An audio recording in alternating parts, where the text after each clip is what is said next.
By the way आत्ता एक blog release केला होता आम्ही. त्या ब्लॉगच्या खाली कॉमेंट आली आणि त्याच्या आधी तशा कॉमेंट येऊन गेल्या की तुमचे ब्लॉग्स खूप स्क्रिप्टेड वाटतात वगैरे वगैरे. परत दुसरा एक प्रश्न असतो, तुम्ही इंग्रजी फार वापरता बोलताना वगैरे वगैरे. पण मुंबईकरांसाठी हे हॉलिडे डेस्टिनेशन समुद्रसपाटीपासून 625 मीटर वरती मी आलो आहे लोणावळा. आणि लोणावळ्याला कोणत्या कोणत्या छान छान थाळ्या मिळतात त्यात आम्ही हळूहळू ट्रेल करणार आहे त्याचा. आज मी आलेलो एका विशिष्ट ठिकाणी जिथे जी आहे गुजराती थाळी, पण ही थाळी ते लोकांकडून वाढत नाही, तर आपल्याला जाऊन डिशमध्ये ते घ्यावी लागते. किंमत काय आहे, चवी कशा आहेत, काय पदार्थ आहेत, लवकरच सांगणार आहे. तुम्ही बघत राहा व्हिडिओ.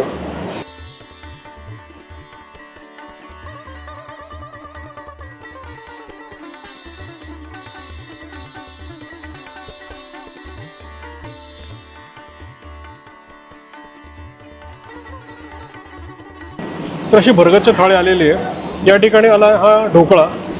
लक्षात घ्या, हा ढोकळा आहे, हा खमण नाही आहे. त्याच्यानंतर हे आले हे मिनी समोसे आहेत. हा त्यांनी म्हटलं सत्यनारायण शिरा, म्हणजे शिरा पण म्हणतात त्यांनी, साधा शिरा नाही, सत्यनारायण शिरा असं त्याला एक डेकोरेट केलेलं आहे नावाला. हे फ्रायम्स दिसतात. या ठिकाणी ही पोळी आहे. पुढे हा आमरस आहे, हाताने काढलेला आहे. मागे बघितलं ते करत होते तसे, हाताने सगळं काढत होते ते. या ठिकाणी हा पनीर बटर मसाला आलेला आहे. या ठिकाणी चवळीची उसळ आलेली आहे. काय म्हणजे चवळीचा सीझन आहे का काय, आजकाल जिकडे होतं तिकडे चवळीचीच मला उसळ खायला मिळते. आणि या ठिकाणी दिसतंय हे आहे आलू मटर. हे बऱ्याच ठिकाणी आजकाल आलू मटर खायला मिळतं आहे. या ठिकाणी छाछ आहे. बाकी मग चटणी वगैरे आहे इथे, लिंबू वगैरे. टोटल भात, आमटी, कढी हे सगळं नंतर येणार आहे. सो मी पदार्थ मोजतो. 1 2 3 4 5 6 7 8 9 10 आणि एक 12 पदार्थ आमटी आणि हे ते धरून. सो 12 पदार्थ असलेली ही थाळी इथे आलेली आहे. चला, हे भरगच्च थाळी आलेली आहे, आपण खायला सुरुवात करूया. आपल्या नेहमीच्या प्रथेप्रमाणे एक एक पदार्थ आपण चमच्याने टेस्ट करूया. हा पनीर बटर मसाला, पनीर नंतर बघूया, आधी हा मसाला बघूया. छान आहे, तिखट मीठ व्यवस्थित आहे, मसालाही व्यवस्थित आहे. जरा गुजराती अंगावर आहे, म्हणजे गोड नाही, गुजराती एक चव असते टिपिकल पदार्थांची, त्या टाईपचा हा मसाला आहे. छान आहे, आवडलेला आहे. पुढे ही उसळ आहे.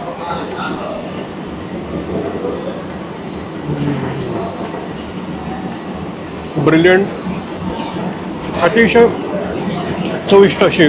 पण याला टिपिकल गुजराती चव आहे. याला म्हटलं किंचितचा गोडवा आहे. आणि गुजरातमधले पदार्थ आहे खारट किंवा गोड का असतात त्याबद्दल मी याच्या आधी ब्लॉगमध्ये सांगितलं. हिरवं वाटण आहे, छान जमलेलं आहे. पुढे आलू टमाटर या टाईपची ही भाजी आहे. अतिशय छान, अतिशय वेगळी, असं एक वेगळीच युनिक चव.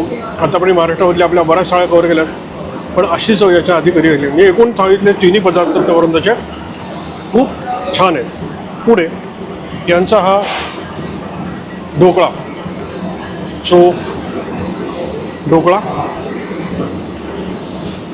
हा खमण नव्हे,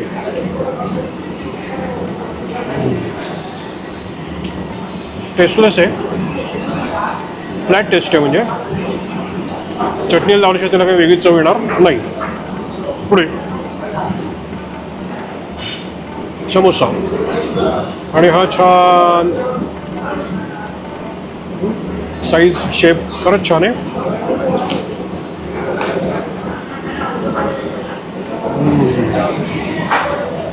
परत किंचित स्वीट टिंज याला पण आहे, पण आपलं जे सारण आहे ते अतिशय टेस्टी आहे. कवर जे आहे अतिशय व्यवस्थित आहे, खूप जाडे असं नाही, खूप बारीक असं नाही, ॲप्रोप्रिएट आहे.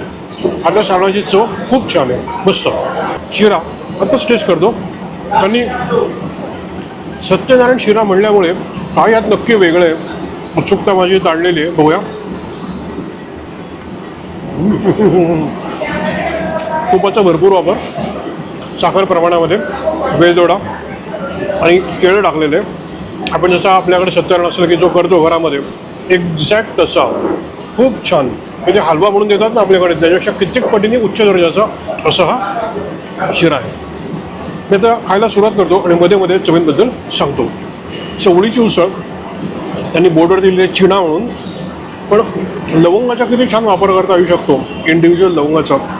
बेस्ट एक्झाम्पल ही यांची उसळ आहे. खूप छान चविष्ट आणि जिभेला पाणी सुटेल या टाईपची आहे. हे आलू मटर जे काही आहे याची जी टेस्ट आहे ती जिरा बेस्ट आहे. म्हणजे यांच्याकडे तिखट टेस्ट अशा कुठल्याच नाही आहेत, पण प्रत्येक पदार्थामध्ये मसाला आहे आणि त्याला एक छान वेगळी युनिक चव त्यांनी दिलेली आहे. सो हा जिरा आलू चुकवू नये या टाईपचा आहे. खूप छान.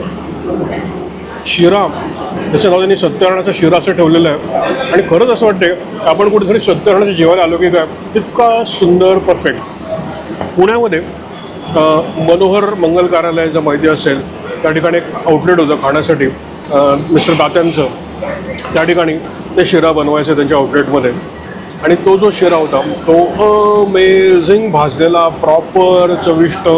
ते साखरेचं प्रमाण त्यामध्ये ते आपण वेलदोड टाकतो त्याचं प्रमाण, दुधाचं तुपाचं प्रमाण अतिशय सुंदर. ज्या लोकांनी मनोहरमध्ये तो शिरा त्यावेळेला खाल्ला असेल त्या लोकांसाठी तितका एक्झॅक्ट डुप्लिकेट आहे पण त्याच्या अगदी 90-95% जवळ जाणारा आज शिरा सत्यनारायणाचा मी खातो आहे. मला आणि आज दातेकाकांची आणि दातेकाकूंची खूप आठवण आली. ही पोळी आहे का चपाती आहे का फुलका आहे या भानगडीत न पडता मी डिक्लेअर करतो की हा डायरेक्टली पराठा आहे. पराठा आणि आता हा पराठा आणि या सीझनचा आमरस त्याचा मी लाभ घेणार आहे. सो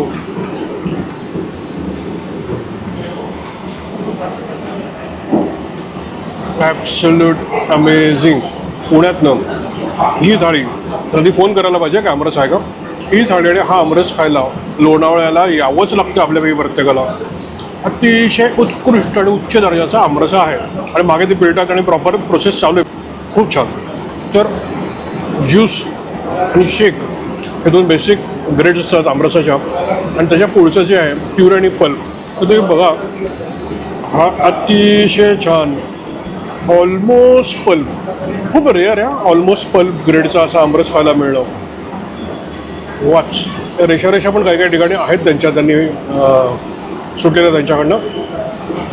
टेस्टमध्ये अतिशय झकास म्हणजे काय वादच नाही. न चुकता इकडे हा आमरस या सीझनमध्ये खाल्लाच पाहिजे. आणि थाळीची किंमत किती आहे खूप कमी आहे पुण्यापेक्षा. मी सांगणार आहे लवकरच. आणि अनलिमिटेड आमरस आहे. सगळी थाळीच अनलिमिटेड आहे या ठिकाणी. चमच्यानी खाण्याच्या जुलमी मर्यादा वगैरे न ठेवता मी आता हा आमरस आणि अनलिमिटेड त्यामुळे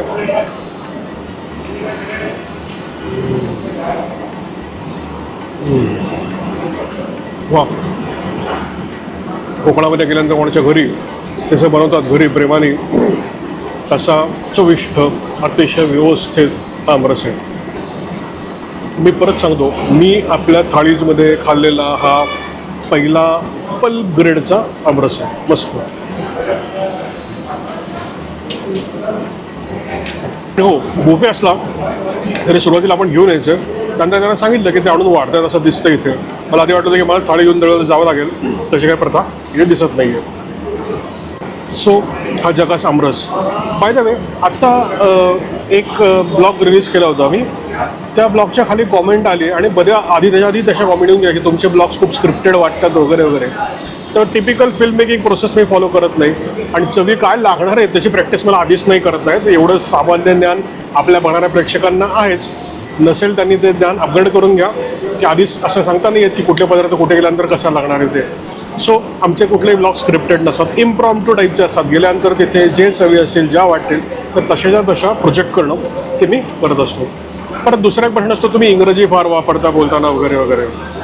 पण आत्ता आपले व्हिडिओ बघणारे जे लोक आहेत ते 15 वर्षापासून ते 65च्या वरती अगदी वाटतं 100 वर्षापर्यंत नक्कीच असतील. तर सगळ्यांना रिलेव्हंट राहण्यासाठी म्हणून मला हिंदी इंग्रजी मराठी हे मिक्स करावं लागतं. तर हे समजून घ्या हे मला असं करावंच लागतं आणि करावंच लागणार आहे. हा आमरस थंडगार आहे. खूप छान आहे. बाहेरच्या कडक उन्हाळ्यामध्ये थंडगार आमरस खरंच मन जीव आणि आत्मासुद्धा तृप्त करतो. अतिशय झकास चव. तर हा समोसा जरी मिनी समोसा असला ना तरीसुद्धा हा समोसा अतिशय झकास आहे. म्हणजे हा नाच वगैरे टाईपचा नाही आहे. त्यांचं सारण वेगळं असायचं पण याच्यामध्ये सोडा वगैरे असं अजिबात म्हणजे किंचित बारीकसा वापरलेला आहे डेफिनेटली पण अजिबात नाही. म्हणजे निग्लिजिबल ज्याला म्हणतो आपण त्या बॉर्डरवरती आहे. सो अतिशय झकास. आजचा हा चौथा समोसा आहे. सो छोटा पॅकेट आणि बडा धमाका जे म्हणतात ना, तसा हा समोसा इथला मला खूप आवडलेला आहे. मस्त. इथले चवी जे आहेत अजूनही असं मेंटेन्ड आहेत. याच्या आधी ते पूर्वी बराच वेळा येऊन गेलेलं आहे, 5-7, 10 वर्षापूर्वी कधी कधी, आणि तेव्हाही चवी छान होत्या. आजच्याही चवी तशाच व्यवस्थित आहेत. फक्त स्टीलच्या ताटामध्ये खाताना आणि या मेलामाईनच्या ताटामध्ये खाताना थोडं जरा 19-20 वाटतं. बाकी everything is first class, perfect. भात आहे, कढी आहे, आमटी आहे, पण आमरस असल्यामुळे मी ती जागा पोटामध्ये वाचवणार आहे त्या गोष्टींची, आणि तो जस्टिफाय आमरस पिऊन करणार आहे. सो अशी दुसरी वाटी. आणि ते येतात सारखे विचारायला, त्याला सांगतो आणून द्या आमरस. अजून आमरस मात्र खरंच एक नंबर. तर आमरसाबद्दल परत बोलायचं झालं, अरे 100 वर्ष नाव काढलं.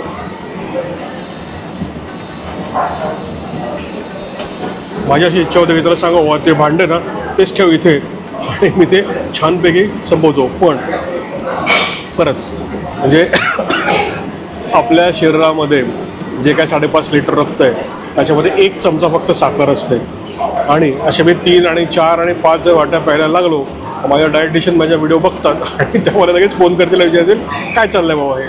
सो बेटर मी आता असे 3 खूप छान आमरस आहे, पण तरी मी असतो रिस्ट्रिक्ट करतो 3 वाट्यांपर्यंत. तर आता सगळ्यांची उत्सुकता काढली गेली असेल की मी नक्की आलो आहे कुठे ते. तर मी आलो आहे लोणावळ्यामध्ये. तो जुना आपला हायवे होता पुणा बॉम्बे, किंवा आता त्याला पुणे मुंबई असं म्हणावं लागेल, त्या हायवेवर असणाऱ्या नीमा गुजराती थाळी या ठिकाणी. आणि थँक्यू नीमा गुजराती थाळी की तुम्ही एवढा छान आमरस बनवलात आणि आज त्याचा लाभ मी घेऊ शकलो ते.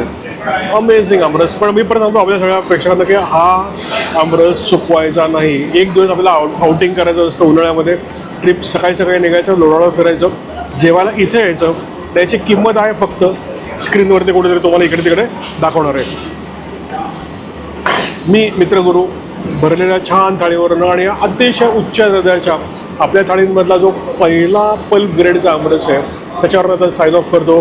पुन्हा भेटूया पुढेच कुठल्या तरी छानशा या थाळी ब्लॉगमध्ये. शुभम भवतु. पे पर 380 रुपये.